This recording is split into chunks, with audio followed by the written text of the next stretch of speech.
இருகூர் மற்றும் சிங்காநல்லூரில் ரயில் நிறுத்த கோரி மதிமுக கண்டன ஆர்ப்பாட்டம். தென்னக ரயில்வே நிர்வாகம் மற்றும் சேலம் டிவிஷன் ஊழியர் கவனத்திற்கு சிங்காநல்லூர் மற்றும் இருகூர் ரயில்வே நிலையங்களில் ரயிலை நிறுத்த வேண்டும் என்று மறுமலர்ச்சி திராவிட முன்னேற்றக் கழகம் சார்பாக சிங்காநல்லூர் பொதுமக்கள் பயணிகள் நல சங்கம் இணைந்து நடத்தும் ரயில்வே நிறுத்த ஆர்ப்பாட்டம் இன்று நடைபெற்றது. இந்த ஆர்ப்பாட்டம் மதிமுக 55வது வட்ட மாமன்ற உறுப்பினர் சிங்கை நகர் பகுதி செயலாளர் அன்பு எங்கள் தர்மராஜ் தலைமையில் நடைபெற்றது. இவர்களின் கோரிக்கையான இந்த சிங்காநல்லூர் பகுதியில் சுற்றி பல்வேறு பகுதிகளிலிருந்து பெரும்பாலானோர் திருப்பூர் மற்றும் ஈரோடு பகுதிகளுக்கு தினமும் சிங்காநல்லூர் மற்றும் இருகூர் ரயில் நிலையங்களில்தான் இருந்து சென்றனர். மேலும் இதனால் 5000 குடும்பங்கள் பாதிக்கப்படுகின்றன. தற்போது இந்த இரு நிலையங்களில் ரயில்கள் 2 வருடங்களாக நிற்பதில்லை. இந்த பகுதி மக்கள் சேலம் ரயில்வே டிவிஷனிடம் பல மனுக்கள் கொடுத்தும் எந்த நடவடிக்கையும் எடுக்கவில்லை எனவும் எங்களுக்கு அனைத்து ரயில்களும் இந்த 2 நிலையங்களில் நிற்க வேண்டுமென மதிமுக மற்றும் பொதுமக்கள் சேர்ந்து கண்டன ஆர்ப்பாட்டம் நடத்தினர். சேலம் ரயில்வே டிவிஷன் எங்களின் கோரிக்கையை நிறைவேற்றாவிட்டால் அடுத்த கட்டமாக ரயில் மறியலில் ஈடுபடுவோம் என அறிவித்தனர். இந்த ஆர்ப்பாட்டத்தில் மதிமுக மாநில சட்டத்துறை செயலாளர் சூரி நந்தகோபால், விஜயகுமார், தங்கவேல், மோகன் மனோகரன், ஜெயசீலன், ராஜன், சுந்தரம், மறுமலர்ச்சி திமுக கழக அவைத்தலைவர் ஆடிட்டர் அர்ஜுன்ராஜ், கோவை மாவட்ட மாநகர செயலாளர் கணபதி பே செல்வராசு.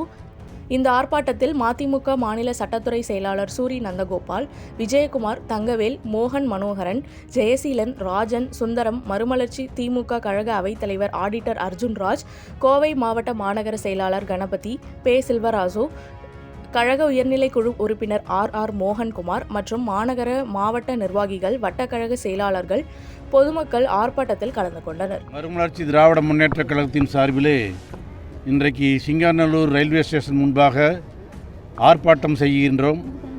இதில் ஏற்கனவே இங்கு வந்து நின்று சென்ற ரயில்கள் கிட்டத்தட்ட நாகர்கோயில் எக்ஸ்பிரஸ், அதுபோலவே பாலக்காடு திருச்சி, அந்த ரயில்களெல்லாம் 35 ஆண்டுகளாக நின்று சென்றது.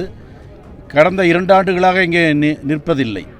அதுபோலவே பாலக்காடு சேலத்திற்கு சென்று வந்த ரயில்கள் இப்பொழுது சுத்தமாகவே அவற்றை அப்புறப்படுத்தி விட்டார்கள். அந்த ரயில் இங்கே இயங்குவதில்லை.